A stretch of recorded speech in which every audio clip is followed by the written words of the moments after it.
Hi everyone, and welcome to my channel. If you don't know me, my name is Crisanta. I'm 36 years old, mother of 4, been married for 14 years, and I'm actually documenting my journey into becoming a nurse. But in today's video, I'm going to talk to you about what I have learned and what it's been like working as a hospice aide.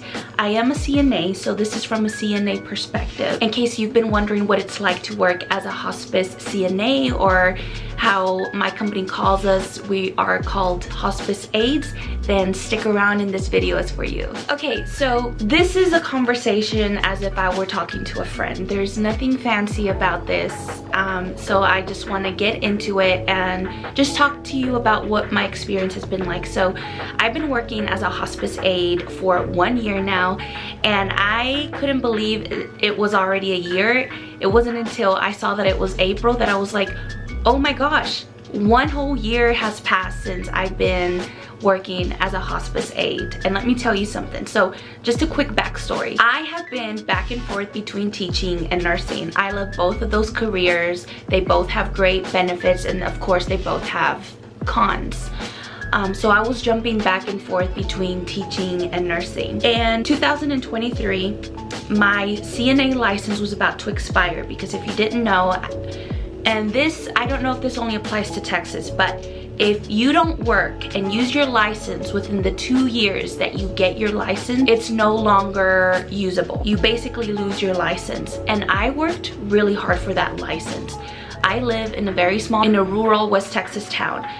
And for me to obtain a CNA license was a lot. I had to travel every weekend to a city that was 3 hours away, where they offered CNA classes on the weekends. So I would leave here I would leave here Saturday morning early, like around 4 a.m., arrive to that city to be there in time for when classes start, and then classes would start at 8. I would be there until 2 or 3, just depending on how long the classes were. And then I would spend the night, and I would spend money on a hotel room, and then go to class Sunday morning and stay in class until 2 or 3, and then head back home. And I did my CNA training during COVID, so there was I think 2 weeks before we could start back up classes, because they were trying to figure out a plan on how we could continue forward with the CNA training, with, you know, COVID cases rising, and you know, it was new. There was this new virus going around. They didn't know what to do, so they were trying to figure that out in the middle of our CNA training. So we went back to class, and basically they gave us the option of half of us, because they couldn't keep all of us, because, you know, they wanted to distance us and they didn't want to have that many people in a classroom.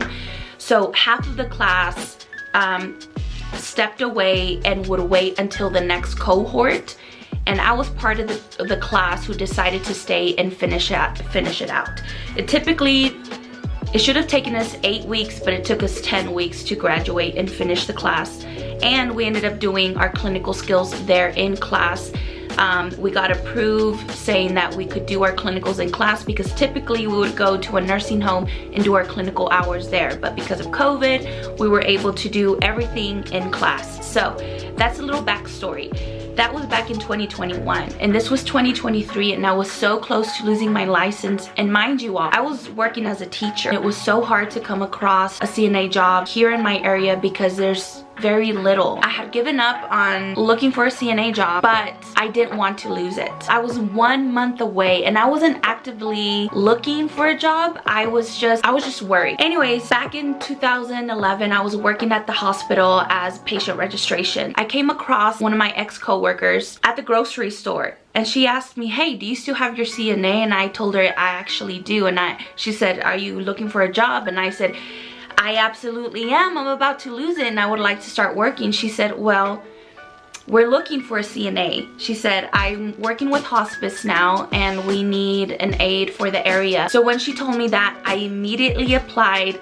I got an interview, and I was hired on the spot. I was beyond ecstatic. Y'all, I was even getting paid more hourly as a CNA than I was as a teacher. That's a whole different topic. So I was so excited, and I was shocked to know how much they paid their aides.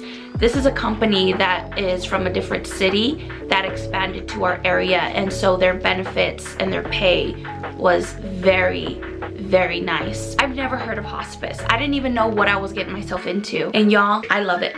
I absolutely love hospice, and I can totally see myself being a hospice nurse. So now that that backstory is out of the way, I want to get into what I have learned as a hospice aide and what to expect if you're interested in going into this field. So number one, this one shocked me. Like I said, I didn't know what hospice was. I didn't even know hospice existed, or that it was a branch of nursing, let alone of the medical field. But I realized how peaceful death can be. Now, I was never really around death. I've never experienced death personally. I've been very blessed in that regard. But death in my mind was something really scary as far as the death process. Now, being a Christian, I know that when you die, we go to our actual home, we go to heaven, and it's beautiful. But the actual death process is what I was afraid of. Coming into this field, knowing that hospice was taking care of people who were about to pass on, you know, there's a lot of misconceptions. One of them can be that we are helping the patient die, which is a very negative thinking when it comes to hospice, and that can be farther from the truth. With hospice, we are helping the patient who has decided to no longer seek treatment in order to live longer. They have decided to make peace with their illness and pass on. And so the job of a nurse is to make sure that they are no longer in pain. So that's making sure that they have access to medication where they no longer feel pain. And I've been there at visits where usually the CNA is not there, usually it's just the nurse. But death, as we all know, this is something that we all know, death is very, very unexpected. I was doing a visit with a nurse, and this patient just happened to be passing as we were there. We got there, she did her vitals, and we realized that the patient was passing. And so we were bathing the patient. The family already knew because the patient's blood pressure had been low for quite some time, but this was the lowest that the nurse had seen, and she could tell from just the way that the skin was looking, her respirations, how low the blood pressure was. She basically told the family, this is it. The family was just so grateful and so thankful to the nurse and to I for being there. And the nurse, the way that she handled that situation and how she made the family feel was just something so inspiring to see. And I wish that everybody could experience that as they see their loved ones pass on. She was in her home, she was calm, she was at peace, she had no pain whatsoever, and she was surrounded by family. It was such a beautiful experience, and that was early on when I started my job, and I knew immediately then that it was for me. That is something that I have learned coming into hospice, is how beautiful it can be and how peaceful the transition. Okay, so another thing I've learned watching the nurses is how direct you have to be in hospice. And what I mean by that is you don't want to cut corners, you don't want to beat around the bush.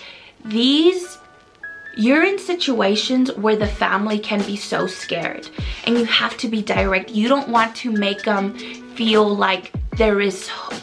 It sounds so bad saying it, but I hope you can understand what I mean when I say that you don't want to give the family false hopes, you know? The family knows when, or we hope that they do.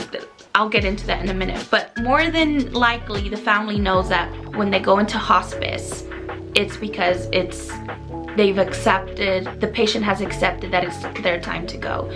So you don't want to give false information. You don't want to tiptoe. You want to be direct, but you want to be direct in a very respectful and very empathetic way. You need to make sure that you have empathy, sympathy, compassion whenever you're being direct. And I've been able to witness that from the nurse. I am very very blessed to be working under the nurse that I work under, because she was meant to be a hospice nurse. The way that she handles these situations, the way that she talks to the family members, but also the way that she advocates for her patients, where she doesn't take no for an answer, is so inspiring. And it's something that I look forward to, and I hope that I'm confident in when I'm a nurse. Not as a CNA, because as CNA, it's not your role. It's not, patients shouldn't be coming to you to ask for questions about their status, because that's not part of, first of all, you don't have the knowledge or the training, and it's not, you don't want to be liable for anything that you've said. I have had those instances, and I love it when they call me the nurse, although I'm like, someday. But I have to tell them, you know, I'm sorry, I don't have that information, but let me get somebody who does. But anyways, when they do talk to the nurse and the nurse is talking to the family, I can see how important it is for the nurse to be direct with the family and tell them straight facts, but with compassion, if that makes sense. Another thing that I've learned working in hospice is that family dynamics are important and can very much affect the way that we give care to our patients. You're coming into these patients' homes, and especially if the patient has Alzheimer's or has dementia, they are not the main POA because of their mental status. So when a family member is assigned a POA and you have all of these other family members that want to chime in and they want to have suggestions, or they want to have charge, the nurse has to tell them, I'm sorry, but you're not the POA, and that can be really hard to navigate at times. Don't get me wrong, more than likely that doesn't happen, but family dynamics can really affect the way that you go about taking care of a patient. And what I mean by that is it can have an emotional strain on your mental health. I think that's why hospice nursing has such a high turnover rate. It's not just the emotional stress of seeing a patient pass, but it's the emotional stress. I think most of it comes from family members. There's so many cooks in the kitchen that it's really hard to please everyone, and especially during a time where emotions are high. You know, there's fear, there's anxious, there's worry, and then adding on so many family members that are trying to figure out and take over, it can be a lot. And I've seen my nurse go through that with a certain family, and it can be very stressful on the nurse trying to navigate family dynamics and coaching them and educating them on what they can do, what they can't do. It can be a lot. You're bombarded with the same questions over and over again. I think that's where a lot of the emotional stress comes from, is the family dynamic. Sorry, it's been 21 minutes. I've been talking a lot. I didn't expect to talk this much. Another thing that I've learned about hospice nursing is how flexible it can be, even as a CNA. It's very flexible. It typically is a Monday through Friday, at least for my company, Monday through Friday, 8 to 5 job. And you have patients and you have these visits that you have to do, and you get to fill them in wherever you want. For example, just this past Tuesday, I had a midterm exam, and I usually see this patient in the morning, and I talked to the patient's daughter, and I asked her, hey, I have a midterm. Is it okay if I do the visit later on so that I can use the morning to study? And she said, absolutely. You can move around patients. Now, it's rare, but there are patients who are very type A, and they want you only on certain days and on certain times. But it's very rare that you come across those patients. Other than that, if you're a mom and say that your kid is sick, you can move your patients to another day as long as you let the patients know. You can move around your schedule is what I'm trying to say. So it's very flexible. And with hospice, because it is 24-hour care, there is a lot of on-call. Okay, but the on-call is for the nurse. You don't, as a CNA, you don't have on-call. Something else that I didn't expect going into hospice was how close you get with your patients. So I have this patient that I've been seeing since the very beginning, and my goodness, he has become basically my grandpa. I love this family. It's him and his wife that are both on our services, and I've gotten to know the daughter and the grandson, and so it's like coming home to my home. You know, I feel so comfortable, and we just have a great relationship. The hard part, not just seeing the patient pass on and seeing the families hurt, but it's even harder when you develop these really close relationships and they pass on. I've had patients that have already passed on, and I've only had them on my service for a couple of weeks to a couple of months, and that's been really hard.